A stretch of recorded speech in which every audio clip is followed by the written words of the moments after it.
नमस्कार. मी आज सुरुवातीलाच तुमची क्षमा मागणार आहे, कारण या व्हिडिओमध्ये रेकॉर्डेड असलेली जी भाषा आहे, माझी नव्हे, रेकॉर्डेड असलेली जी भाषा आहे ती ऐकण्यासारखी नाही. त्यामुळं आपल्या कुटुंबातल्या लहान मुलांच्या समोर आपण हा व्हिडिओ ऐकणार असाल तर कृपया आपले हेडफोन लावून ऐका, एवढीच माझी तुम्हाला विनंती आहे. आणि माफी यासाठी मागतोय की खरं तर अशा सार्वजनिक व्हिडिओमध्ये अशी भाषा जाहीरपणे दाखवायला नको, पण वस्तुस्थिती आपल्या समोर आली पाहिजे म्हणून ते कृत्य करतो आहे. त्यामुळं कृपया हेडफोन लावून ऐका आणि मला माफ करा, पण नक्की बघा. चला आपण पहिला मुद्दा घेऊया. कुठला कोण? बुलढाण्याचा एक शिवसेनेचा आमदार, ज्याला कुणाच्या तोंडामध्ये कोरोनाचे विषाणू घालावे वाटतात तर कुणाला मारावं वाटतं. हा आमदार मधूनच कोरोनावरचा योग्य उपचार म्हणून सरसगट मटण खाण्याच्या सूचना देतो. आता या सूचना दिल्यावरती त्याच्याच भागातल्या काही लोकांना यावर आक्षेप असतो. माणसानं शाकाहारी असावं की मांसाहारी असावं हा ज्याच्या त्याच्या गरजेचा, इच्छेचा प्रश्न आहे. म्हणजे आम्ही कुणी शाकाहारीच असावं असा आग्रह करणाऱ्यापैकी नाही आहोत, पण आम्ही शाकाहारी आहोत, आम्हाला मांसाहार आवडत नाही. आता या माणसाला म्हणजे या आमदाराला एका हरिभक्तीपरायण महाराजांनी फोन केला आणि तुम्ही आमदार असताना असं सांगून मांसाहाराचं महत्त्व का वाढवताय हे तो विचारत होता. त्यानं आधी हेही सांगितलं की माझ्या 50-52 वर्षाच्या वयामध्ये मी एकदाही मांसाहार केलेला नाही आणि मला कोणताही आजार झालेला नाही. याचा अर्थ असा नाही की मांसाहार केल्यानं आजार होत नाही, हे ते म्हणणं त्या आमदाराला तो समजावून सांगत होता. आता हे बोलून झाल्यावर आमदारांनी सांगितलं की मी सगळ्या महाराज लोकांना बोलवलं आहे, तुम्ही पण या. आणि हा मी कुठे येऊ हे विचारतोय. हे विचारल्यावर काय संवाद झाला, काय भाषा या आमदारानं वापरली, तुम्ही ऐका. हॅलो, हा काय आपलं साहेब बोलून राहिले काय? आमदार साहेब बोलून राहिले ना? हो हो. हा साहेब, मी प्रकाश महाराज पांडे बोलतो, अकोला जिल्ह्यातून. बोला. हॅलो. नाही नको. हा साहेब, मी प्रकाश महाराज पांडे बोलतो, अकोला जिल्ह्यातून. हे तुमचं ते पेपरले ऐकलं आम्ही, असं बातमी दिली, असं बरोबर नाही ना साहेब? काय बोलायला पाहिजे तुमच्यासारखे तुम्ही बोलायला पाहिजे का? असं सांगा, हे करायला पाहिजे का तुम्ही? चुकीचं हा चुकीचं काय? हे बुवा मग मांसाहारी खा, हे करा, ते करा, हे बरोबर आहे का? पण ज्याला खायचं तो खाईन, ज्याला नाही खायचं नाही खाईन. ज्याला खायचं आहे ते नाही साहेब, असं कसं काय? तुम्ही पण ते असं हे करायला नाही पाहिजे ना. आपण हिंदू धर्माचे हे आहो ना आपण. मग आता काय, जे लोक हिंदू धर्मात खातात 50-60%, 80%. आता साहेब, माझं तर हाडही वाटेल नाही आहे. तुम्ही 50-55 वर्षाचं वय आहे. वारकरी लोकांनी खा, त्या महाराजांना असं बोललो का आम्ही? नाही ना, माझं म्हटलं 50 वर्षापासून वय आहे, 50-55 वर्षाचं वय आहे माझं. अजून हाडही वाटेल नाही, पण मला कोणतीच बिमारी नाही साहेब. मला म्हटलं बिमारी कोणतीच नाही आहे. असं अजून मी 2-3 वेळ टेस्ट केली पण काहीच नाही निघालं. तुम्ही तर या वारकरी सेनेला माफी मागायला पाहिजे, असं बोलायला नाही पाहिजे तुम्ही. मी कोणाची माफी मागत नाही, कारण मी काही कोणा वारकऱ्याबद्दल बोलेल नाही. मी जे बोललो ते मी काही चुकीचं बोललो नाही. आणि आता मी तुमच्या सगळ्या महाराजांचे काही उत्तर बसत नाही, ऐका ना. हा हा हा. 31 मेला मी तुमच्या सगळ्या महाराज लोकांना सिंदखेड राजाला बोलवलं, ज्याला ज्याला माझ्यावर आक्षेप आहे समोर तिथं बसून चर्चा करू. आम्ही तुमच्या चर्चा नाही, आम्ही येतोच ना. तुम्ही सांगा ना कुठे यायचं आहे तर. सिंदखेड राजाला जिजाऊ सृष्टीवर ठरला टाइम आपला. सिंदखेड राजाले? हा, सिंदखेड राजाला याच्या अंदर आता सांगा ना कुठे यायचं एवढ्यात. उद्या परवा, उद्या परवा सांगा ना. असं तर तुम्ही म्हणता ना रिकामे जाऊ म्हणता ना, मी कोणतं काम नाही म्हणता ना. तू चबरेपण नको करू. माणूस बोलतो चबरेपण नको जास्तीचा. साहेब असं बोलणं बरोबर नाही. काय छेडू पडणार तू येऊन इकडं? साहेब असं बोलणं बरोबर नाही. धमकी देऊ नका तुम्हाला साहेब. आम्ही तुमच्या सोबत हे चांगले बोलून सरळ बोलायचं. महाराजाला काही बोलायची अक्कल नाही का काही? अरे साहेब, आम्ही काय बोलून राहिलो सांगा. काय छेडू पडणार तू शिनाळच्या? त्या मायाची गाण होती. साहेब असं बोलू नका तुम्ही, बरोबर नाही ना फोन बोलणं. ठेव त्या मायाचा टन्ना जाऊ द्या. साहेब बरोबर नाही हे बोलणं, तुमचे शोभत नाही. इतकी गलिच्छ भाषा एका वारकरी संप्रदायातल्या माणसाबद्दल एक लोकप्रतिनिधी वापरतो, हे जरा आश्चर्यकारक आहे. आश्चर्य याचं आहे की तुम्ही एकटे बंडखोर आहात आणि तुम्ही कोणतंही मत मांडू शकता असं अजिबात नाही. आमच्या धर्मामध्ये, म्हणजे स्पष्टच बोलतो, आमच्या हिंदू धर्मामध्ये असं बंड वारंवार झालेलं आहे. या धर्मात सुधारणा करण्यासाठीची बंड बऱ्याच वेळेला झालेली आहेत. पुराण काळापासून, वैदिक काळापासून ते अगदी स्वातंत्र्यपूर्व काळापर्यंत अशी बंड वारंवार झालेली आहे. महात्मा बसवेश्वरांनी इथल्या रूढी परंपरांच्या विरोधात असंच बंड करून, म्हणजे अक्षय तृतीयेला ज्यांचा आत्ता जन्मदिवस झाला, जयंती झाली, त्या महात्मा बसवेश्वरांनी असंच बंड करून वेगळा धर्म स्थापन केला, वेगळा पंथ स्थापन केला, वेगळी आचरण पद्धती या जगाला दिली. अशी बंड किती वेळेला झाली. अगदी जगद्गुरू तुकोबारायांनी वेदाचा तो अर्थ आम्हासीच ठावा हे अभिमानाने सांगितलं. त्याच्याही आधी 750 वर्षापूर्वी संत ज्ञानेश्वरांनी असंच बंड केलं. पैठणच्या रणरणत्या वाळवंटात अंत्यजाच्या मुलाला आपल्या कडेवर घेऊन त्याला पाणी पाजणारे संत एकनाथ याच बंडाच्या परंपरेतील आहेत. आमच्या धर्मातले जाळे जळमट रूढी परंपरा यांना झटकून टाकून पुन्हा एकदा नव्याने धर्म मांडण्यात आम्ही तत्पर आहोत, आम्ही सक्षम आहोत.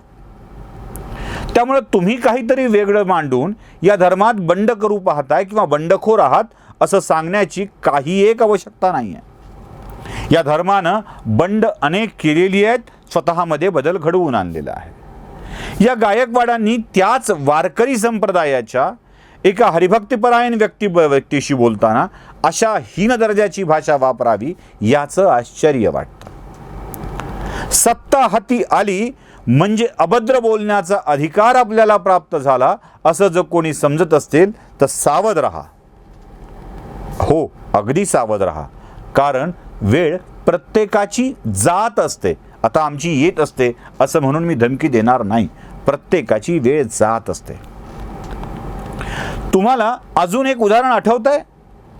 अनंत करमुसे नावाच्या एका तरुणाला सोशल मीडियावर काही बाई लिहिलं म्हणून जितेंद्र आव्हाड नावाच्या मंत्र्यांनी बंगल्यावर अक्षरशः नेऊन गाढवासारखा मारला होता, कुत्र्यासारखा मारला होता, पाठीचं पार धिरडं केलेलं होतं. ही सत्तेची मस्ती नाही तर दुसरं काय आहे? राष्ट्रवादीचा एक आमदार लोकांना प्रचंड मारतो, शिवसेनेचा एक आमदार लोकांना प्रचंड अश्लील शिवीगाळ करतो, तर पिंपरी चिंचवडचा राष्ट्रवादी काँग्रेसचा आमदार आपल्याच भागातील एका कॉन्ट्रॅक्टरच्या मजुरासोबत कशा स्वरूपाची भाषा वापरतो.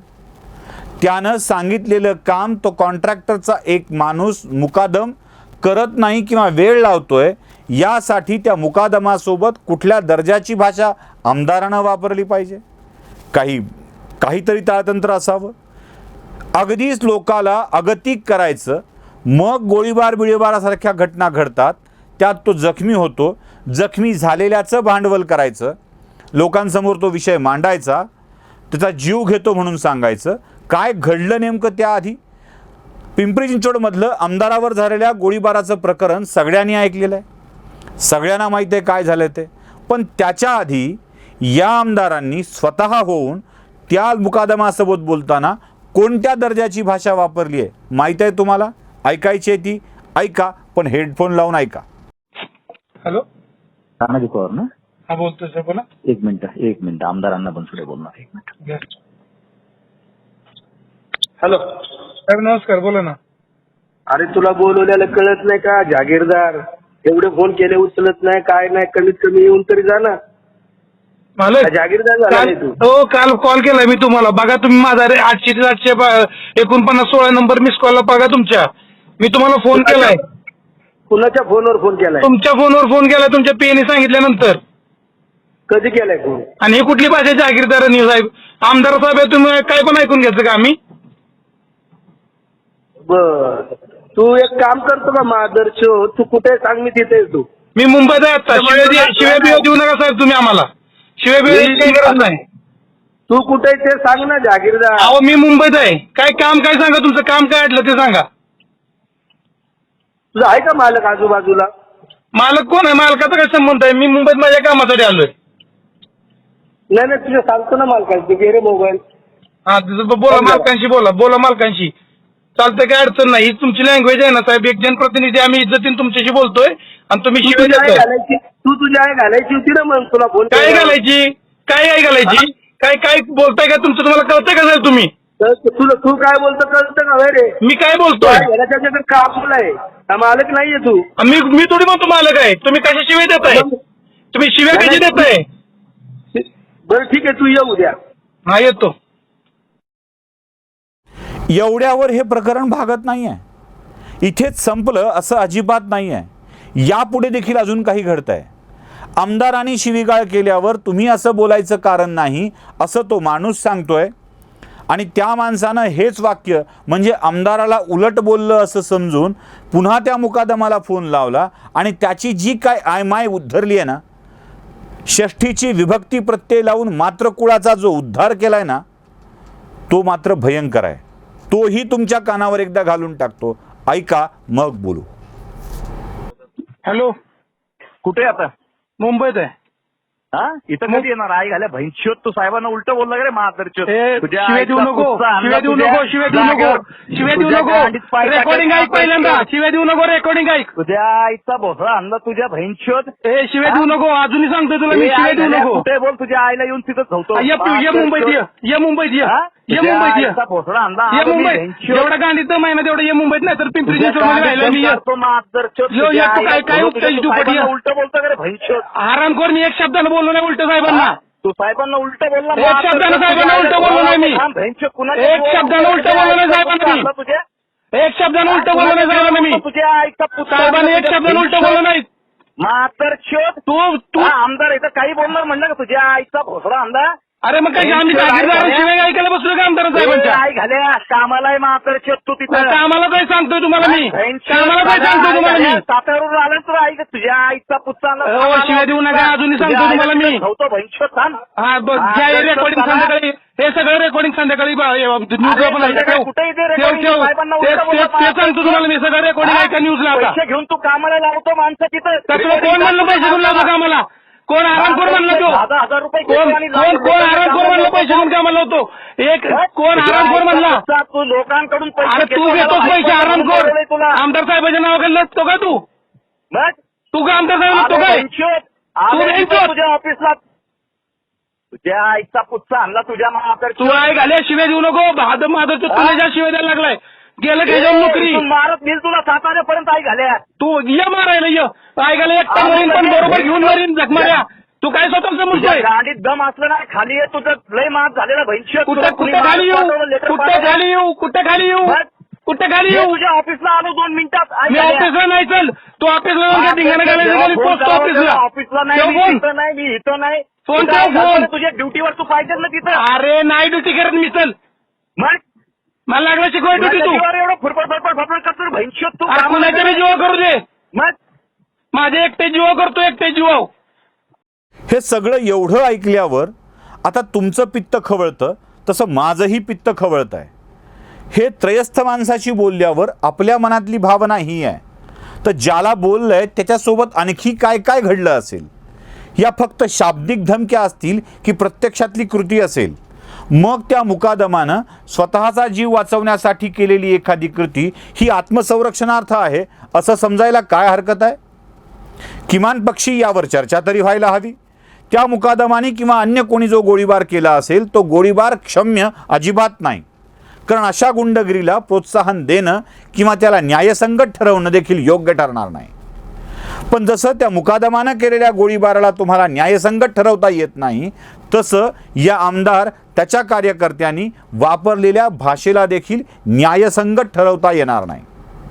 योगायोगाची गोष्ट अशी आहे, मारहाण करणारा जितेंद्र आव्हाड, शिव्या देणारा आमदार गायकवाड आणि हा पिंपरी चिंचवडचा शिव्या देणारा आमदार आणि त्याचा कार्यकर्ता हे सगळे सध्याच्या सत्ताधारी आघाडीतील पक्षापैकीच एक आहेत. म्हणजे हाती सत्ता आहे म्हणून वाटेल त्या पद्धतीने मारहाण करत मारझोड करत सुटणं हे कुठल्या पद्धतीत बसतं हे आपल्याला तरी कळायला हवं. पण दुर्दैवाने आपण हे सगळं सहन करत येतो. एक चित्र समोर बघतो, दुसरं चित्र बघतच नाही. बिहाइंड द कर्टन काय होतं आहे हे आपल्याला माहीत नसतं किंवा आपण जाणून घ्यायचा प्रयत्न करत नाही.